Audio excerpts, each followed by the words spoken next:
Hey guys, it's Justin from Kentucky again, and I'm here again with Freedom in Real Estate. So basically what I want to talk to you guys about today is like so many real estate investors always emphasize how good the real estate is. Granted, it is very good, but just like anything else, there's potential risk with anything. So I kind of wanted to go over some of those risks and be open to basically teach you guys stuff that I've dealt with and that many other investors have dealt with as well. So some of you may know I have a daughter that actually is special needs, and she basically had a oxygen cut off to her brain when she was born. And so she has had many different treatments of different kinds. She's gradually getting better, but that leads me into my first real estate con of investing, and that's liquidity. So even though you have so much property, you don't always have access to that money at any given time. And which makes it really hard in situations where you may need the money. Maybe you had an emergency, or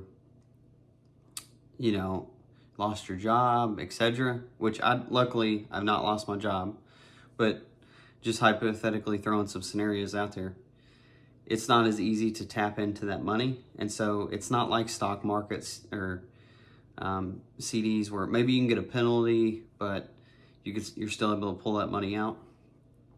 And honestly, real estate's kind of unpredictable, right? So let's say you follow my style of investing. So I buy a property and I predict what I think it might be worth, and I put in money, and maybe the rental income isn't exactly where you thought it was. Maybe what you predicted the property was worth isn't quite where it should be, and you can kind of go sideways on property. So when you're doing research on these properties, you really have to know what you're looking at and how much you're going to be able to get in returns. Now luckily, mostly what I've bought, I've been pretty accurate on what they were worth. However, some of the properties, when I purchased them, example, 2-bedroom, 2-bath properties that generally rent for $950 was renting for as little as $475. So basically, within the first year, there is no profit to be made on my strategy of investing, because I buy the property in condition where it needs work. I put money into it to bring up the rent. And while I'm doing that, I'm losing money. But also, not only am I losing money by fixing the property, but I'm also losing money because of the mortgage. So each person has their own strategy. What I tend to do is raise rent $100 to $150 until it hits slightly under what market value is. And then from that point, I try to make the properties as nice as I can for my tenants that stay and don't move out. And I try to also work with them the best I can on being able to maximize profits, but also giving them a place that is cheaper than market rent, and that way they stay. Plus, most of my tenants I've really liked during the acquiring the properties, and I got to meet them and really respected them, so I've always tried to work with those tenants. The other thing that it brings me to is sometimes when you're trying to renovate those properties, you have vacancies, and many investors always account for those vacancies, but sometimes you can't account for them For example, in October, I had a tenant that moved out, did not give a notice, anything, until they were already gone. So that I could not account for, and which made it very difficult because it's much easier to put money back and repair a unit if you know it's already coming, like 60, 90 days out.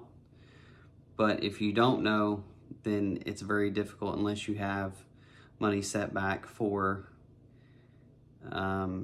emergencies. So that's why a lot of investors talk about emergency funds. The other thing is, it's always variable income because of the vacancies. And also, you may have a tenant that may not pay. You may have a tenant that's late. However, you still have to make that mortgage payment. I had, in my experience, one tenant that was up to 5 months late, did not pay for 5 months in a row. I had to keep making that mortgage payment even though they didn't pay. So, plus also had to do repairs to the property as repairs were needed. So not only was I out the mortgage payment again, but also the repair cost. And that's something that a lot of real estate investors face. And real estate investing takes time. But honestly, I don't consider this a con, because anything that is going to make you money in the long term, any type of business, whether it's a restaurant or a HVAC company or anything similar to that, it does always take time to get a return on your money. The other big thing is, and we're currently seeing it in today's market, is real estate market cycles. So what I mean by this is that interest rates will go up, prices fall down, then investors come in and buy, or they don't buy, etc. And then when interest rates tumble, everybody wants properties. And so it's just a continuous cycle of basically fighting other investors trying to get rental properties, unless you have properties coming to you maybe off market or friends that have properties. And you've always got to kind of watch and get the best deal you can possibly do, because if rent prices ever fall due to the interest rates falling, then you have to be prepared for that situation. So that the other thing is, depending on where the property is located, sometimes properties appreciate, sometimes they depreciate. It just depends on what the current area is like, and if the quality of life in that area is improving or declining. And so sometimes you can't necessarily predict that. You can do the best that you can, but it's not always super easy to do that. So just to kind of touch on a few and go back over them. So liquidity, vacancies, cost of like the vacancies, variable income, because you can't always predict, and real estate takes time to invest, and the real estate rents can decline. So the biggest impact I think I personally had out of all this would probably be the liquidity, like I spoke of, and also I would say the cost. So what a lot of real estate investors don't really talk about, and it depends on your strategy as well of what you're looking to do, but you don't necessarily always get that shining property. So a friend of mine, for instance, his name is David. So he bought this property looking to use the BRRRR method. And he started pulling up the floor. Noticed the floor joists, or the subfloor was bad. Floor joists ended up being bad. And it was just one issue after another. He was thinking it was going to be a super easy fix, and it ended up costing him way more than what he was anticipating. So not always can you get just a home inspection and get it looked at and know exactly what needs to be fixed. Sometimes it's a matter of you actually digging into the property yourself, fixing stuff as you see it, which can add up quickly. So for instance, one of my properties, I ended up buying 2 properties back to back in 2022. It was August and September. This is actually before I ended up finding out my daughter had, August, September 2022. But this is before I found out my daughter actually had the condition she was in. So these properties look to be turnkey. There was a few issues, like I knew I would have to put a roof on, and I knew eventually I'd have to replace some AC units. But in 2023, after the summer hit, at the time of purchasing, it was kind of cool, but not too hot. I come to realize that 4 AC units need to be replaced. And 3 of those 4 were not working at all. 2 of them actually went out in 2023, and one of them was already pretty much gone by the time 2023 summer came.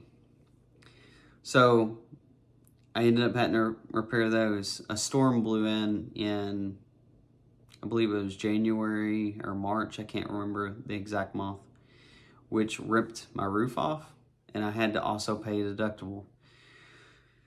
So in some cases, you don't always know when stuff's gonna impact you. And overall, in 2023, I ended up basically not only dealing with life with my daughter as far as trying to pay for some of her healthcare needs, such as like the intensive therapy, which is like $500 a month, and $500 a week, and hyperbaric chamber, which is like $750 a month, and back medical bills that was $200 a month. But also at the same time, I was also dealing with $61,000 in repairs between 2 properties. So it ate up every bit of the money that I ended up making for my job, plus all the rental income, because I had not raised the rent to market yet. And therefore, all the money that was saved up as a emergency fund ended up getting depleted. So basically, that's my take on some of the cons of real estate. And I wanted to make sure that any new investors out there that have not invested, they need to be aware of these, because it's easy to get hyped about potential investment opportunities and how you make tons of money and all these gurus online. But I think taking a moment and stepping back to see what do investors actually deal with versus what's in the forefront that gurus try to sell you. Don't get me wrong, I still think real estate is one of the best ways to potentially gain a lot of money over time. But at the same time, you have to be prepared for those unexpected expenses. And you also have to be prepared for, life, because life is very unpredictable and you never know what's going to happen. And between that and real estate, you always need an emergency fund. and the emergency fund, in my opinion, needs to be a decent amount of money, because it is very easy to have to pay out way more than what you anticipate. And just with those circumstances that I just explained, with the roofs being ripped off during a storm and AC units going out, the cost of repairs can add up super quickly. And if you don't have a good foundation or a good emergency fund behind you, then you can basically wind up potentially even losing your property. And so you want to be aware of this, because I don't want to see anybody lose. And I definitely don't want you thinking that you're going into properties and only going to succeed and there's not going to be any issues. I want you to know the truth so that you can prepare for it before you even get into that situation. And I appreciate you guys watching my channel. And thank you guys so much for subscribing and hitting the like button. And I hope to see you guys on the next YouTube channel video that I make.